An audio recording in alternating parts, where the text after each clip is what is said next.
दिने दुई दिन भितर गोटे चर्चा चलला जे हुए तो मंत्री सूरज सूर्यवंशी इस्तीफा दे पारती।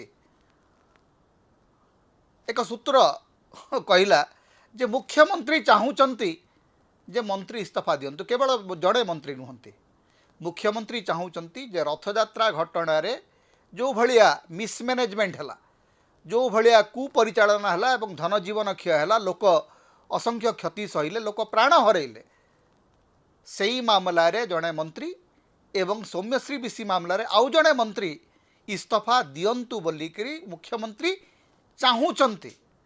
हेले मुख्यमंत्री चाहिए आज मंत्री माने जे इस्तीफा देदेवे तार कौन सी ग्यारंटी नहीं। कारण मंत्री मानकर युक्ति होउची जे मुख्यमंत्री आमको मंत्री करी नहांती। सांविधानिक व्यवस्था अनुसार मंत्रिमंडल होउची मुख्यमंत्री इच्छाधीन व्यापार। से जहाँ को चाहिए ताकू मंत्री करि परिबे, जहाँ को चाहिए ताकू मंत्रिमंडल विदा करि परिबे। हेले मोहन माझी क्षेत्र रे से इच्छाधीन व्यापारटी कार्य करू नहीं।